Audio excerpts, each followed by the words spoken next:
What's up everybody and welcome to the Big Time Show. We're going to be going over the latest blog post fresh off the shelf. We're going to be going into a deep dive into all the new changes coming into the game, what to look forward to in 2022, what to be excited about, and what to be kind of a bit wary about. So, we have this gorgeous graphic behind me. It's their new website tab on marvelstrikeforce.com. You can just slide down. There's a little video, some more information about Apocalypse. Apocalypse is an immortal mutant who believes in survival of the fittest above all else and seeks to rule over those who he deems the weak. Many years ago, a failed attempt at conquest left him sealed away and dormant in a mystic tomb. But he'll soon be awakened by someone with plans of their own. Once returned to Earth, Apocalypse seeks to find his new four horsemen, so that he may exact revenge on Earth's protectors and claim his throne at the center of the multiverse. As 2022 begins, so too begins the Age of Apocalypse. What we're going to be seeing over the update is essentially a year-long legendary unlock, where we have to unlock 4 characters to be able to unlock Mr. Apocalypse. The 4 Horsemen. The Age of Apocalypse will be unveiled in several arcs, with one horseman being released per arc via Scourge Events. We'll be talking about Scourge Events and what's involved, everything there. Each horseman represents an affliction that will be inflicted upon humanity. Pestilence. I cannot pronounce that word. Pestilence. There it is. Pestilence.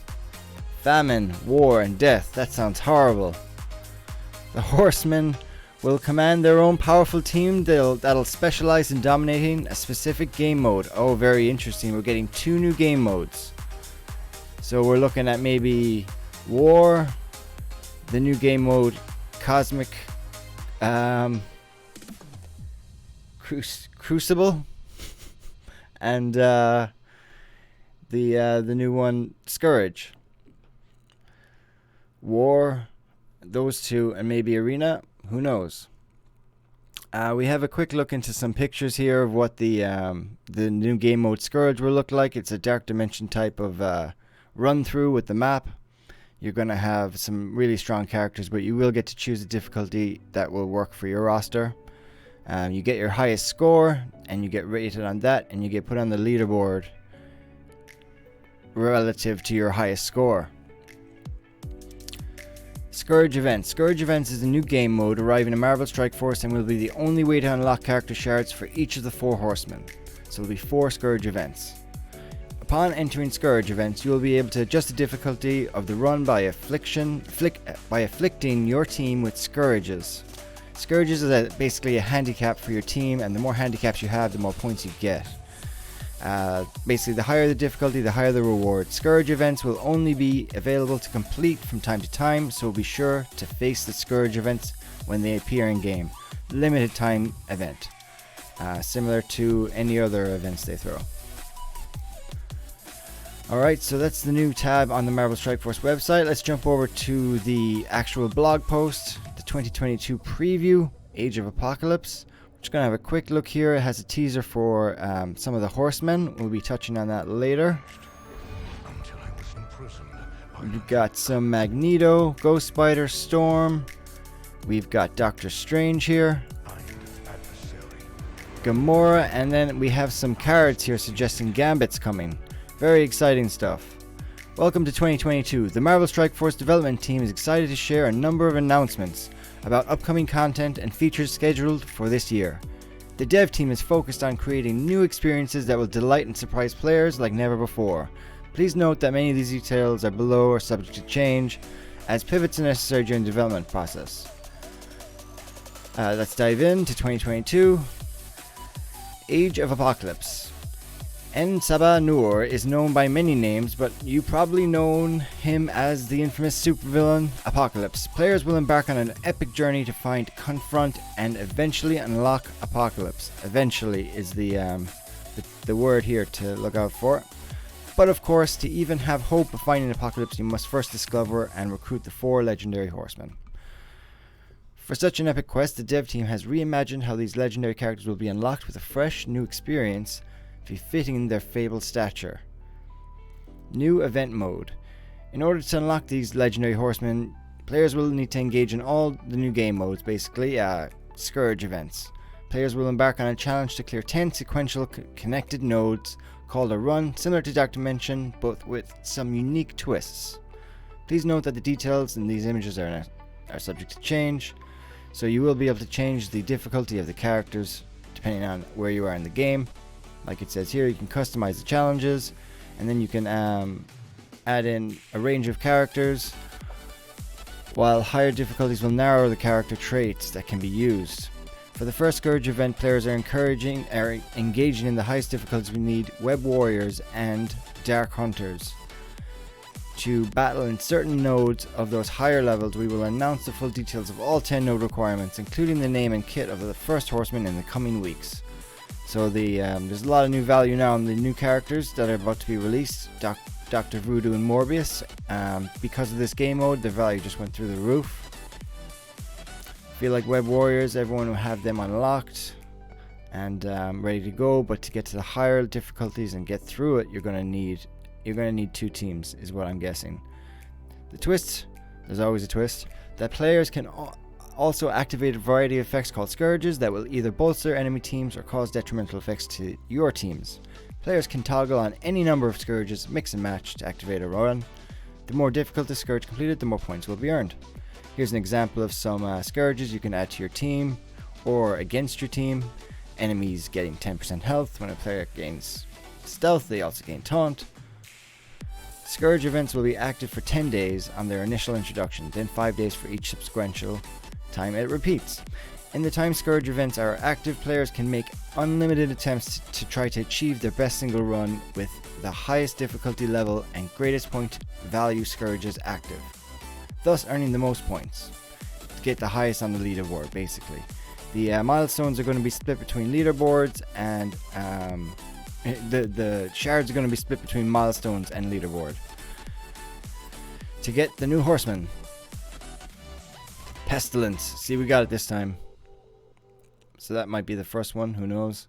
At any point in your run, you have the option of starting over, and there's no timer like in Dark Dimension, basically, and you get full healed. Scourge events for each of the legendary horsemen will be released individually and gradually over the course of 2022. Those 4 events will lead up to a series of challenges different than the Scourge events, featuring Apocalypse, which will require you to unlock all 4 horsemen and some additional requirements to add him to your roster. The new story. Think you figured it all out? About the 4 horsemen? Think again. Working closely with Marvel Entertainment, we've rewritten and developed a new take on the story of Apocalypse and the identities of the 4 horsemen specifically from Marvel Strike Force. It could be anyone. It could be you. Keep up to date with the latest information surrounding that, and we went over this at the beginning of the video, the tab on the website.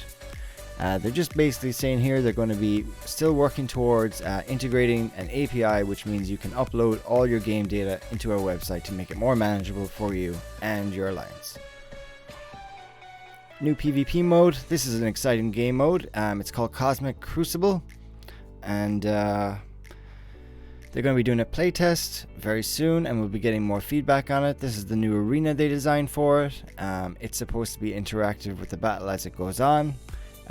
We'll be going into more detail very soon in another video. In the meantime, we do have some additional details that we can share. Players are grouped into 8-person brackets based on their matchmaking rating. During the Swiss-style tournament, players are matched against another player every round. Players have 6 defense teams and attack the defenses of their opponents during the time window. Tournaments will be grouped into seasons, each of which is expected to have its own set of rewards and changes to the rule set. Matchmaking will be based on a rating system, and players will be separated into divisions based on their wins and losses.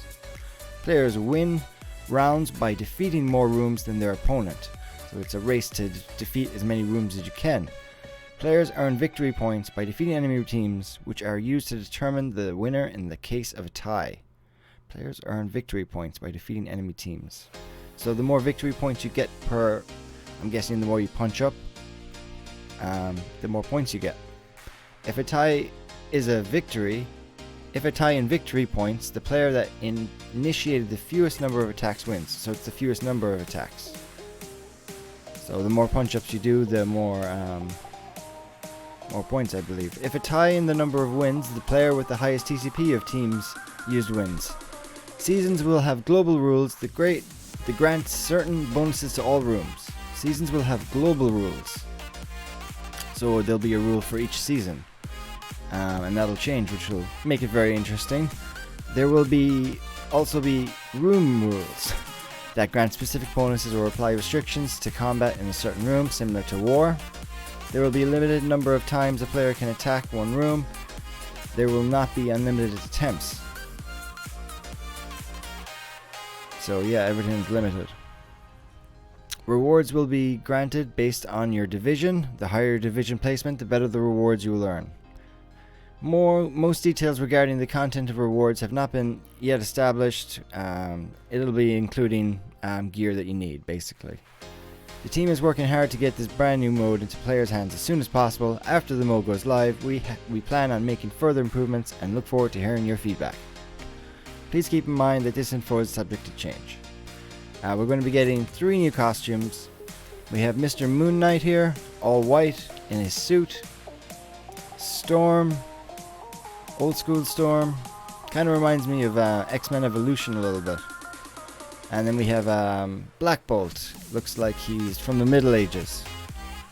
Avengers Tower improvements. Further improvements to Avengers Tower that will arrive over the coming months include the ability to filter out characters that you have already used from being shown on the Select Squad screen, which is fantastic. A dedicated Save Squad tab, always nice. Surfacing the cooldown timer next to On Cooldown on the Disable Battle button, always helpful. We will continue to look forward to hearing back from your experience. Economy improvements. This is a big one. One of the biggest pieces of feedback from players last year surrounding minion characters in 6 and 7 star orbs.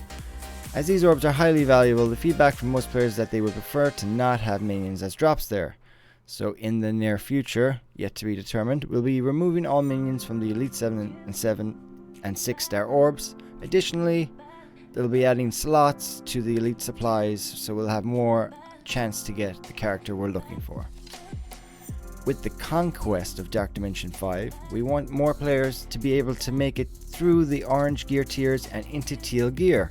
Over the next few major version releases, you'll start to see more of the following changes. Finder offers for superior mini uniques placed in power cores. So you can now power core for superior mini uniques, which is the orange ones. Adjustments to the Doom campaign, so every superior mini unique can be found on 2 campaign nodes, and so minis which you need for 15 or 18 copies of don't appear on nodes that cost 20 energy, which is great. You'll have 2 nodes. Additional gear pieces will be in the RTA pass. Additional ways to earn teal gear through new and existing game modes. So we have a big quality of life improvement here. Let's read through this. In addition to new content and features, we have a number of improvements planned that will make your regular play and experience more streamlined and enjoyable, which we really need. Event campaigns are having their difficulty reworked. As a large number of commanders have grown stronger over the years, the hard difficulty of our event campaigns has become a bit trivial for them. And that has been a while for me, to be honest. Too long.